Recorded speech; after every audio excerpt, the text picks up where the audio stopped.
I am very proud and honored to have been asked by the legendary Bill Clinton to hand over and merit award to the legendary Mo Ibrahim.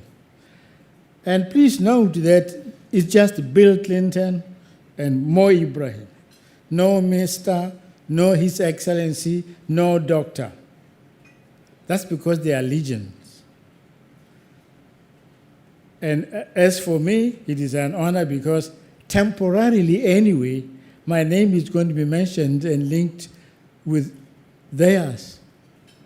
Actually, I'm in danger of becoming a legend myself. Hey there, SnapFlash fam. Welcome back. Botswana is mourning the loss of one of its most influential leaders, a man many credit with guiding the country through one of the darkest periods in its history. Because this is not just the passing of a former president, it's the end of a chapter in Botswana's national story.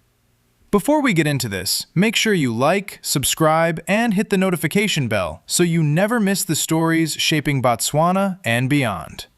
Botswana has entered 3 days of official national mourning following the death of former President Festus Mogae, who passed away at the age of 86. In a televised national address, President Duma Boko described Mogae as a statesman who carried Botswana's name with dignity, humility, and integrity. He praised his predecessor for principled governance, sound economic management, and a deep commitment to democracy. Today, Botswana mourns a distinguished statesman, a patriot whose life was devoted to the service of his country. His Excellency Festus Mogae served Botswana with honor, integrity, and extraordinary diligence. From his early years in the public service to his stewardship of key national and international institutions, and ultimately as the third President of the Republic of Botswana, he stood firmly for discipline, good governance, economic prudence, and the advancement of our nation. Under his leadership, Botswana earned international respect for principled governance, sound economic management, and a steadfast commitment to democracy.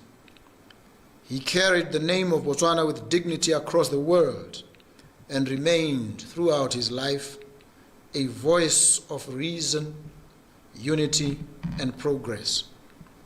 To the former First Lady, Mrs. Barbara Mogae, and the family, to the nation at large, I extend my deepest condolences. But perhaps Festus Mogae's defining legacy came during Botswana's HIV/AIDS crisis in the late 1990s and early 2000s. At a time when the epidemic was devastating the country, and when many leaders across the continent avoided confronting the scale of the crisis, Mogae chose honesty.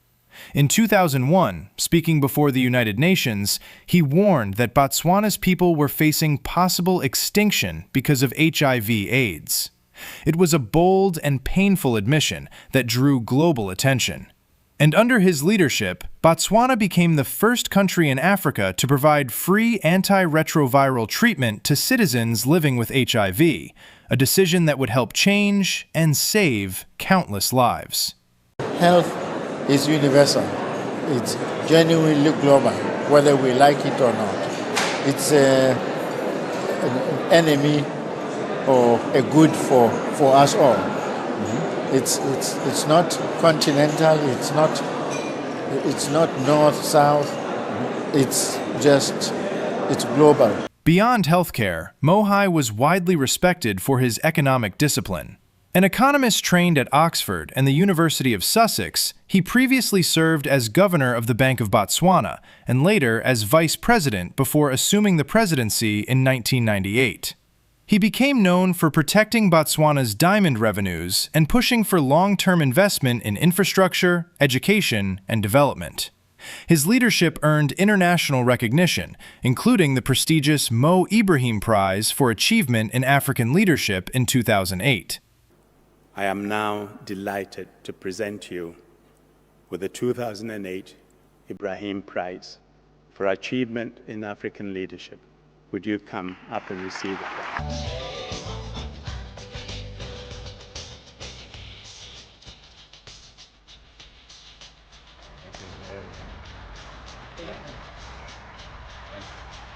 Yeah, embrace you. Thank you. Thank you. Thank you.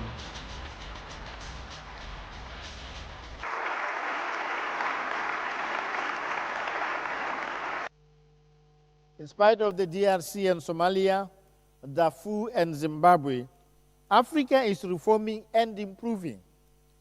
When the Southern African Development Community was formed in 1980, Botswana was the sole, single, solitary, multi-party democracy in the group. We were the odd man out. Today, there are opposition parties in all the member countries. Multi-party elections are held every 5 years, even in Zimbabwe. President Boko also extended condolences to former First Lady Barbara Mogae and the Mogae family, thanking them for decades of public service and sacrifice. Across Botswana, national flags have now been lowered to half-mast as the country reflects on the legacy of a leader often described as a steady hand during uncertain times. And for many Botswana, the memory of Festus Mogae will remain tied to a defining moment, when the country faced crisis and leadership chose truth over silence. So here's the bigger question. In today's political climate, are there still leaders willing to confront national crises with the same level of honesty, discipline, and long-term thinking? Drop your thoughts in the comments below, and don't forget to like, subscribe, and hit the bell for more in-depth SnapFlash stories.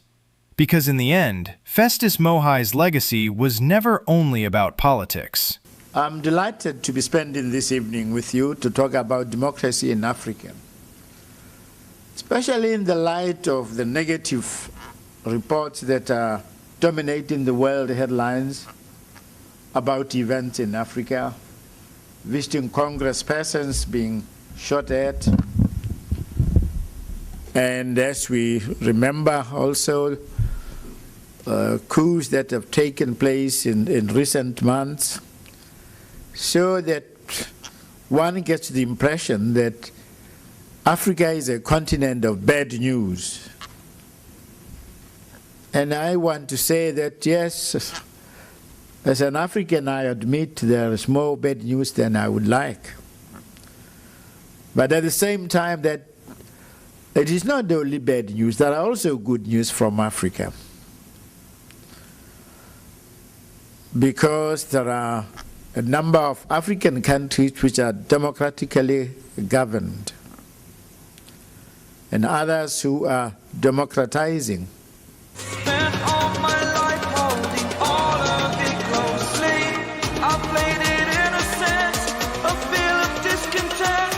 I'm finally facing it all, fearless.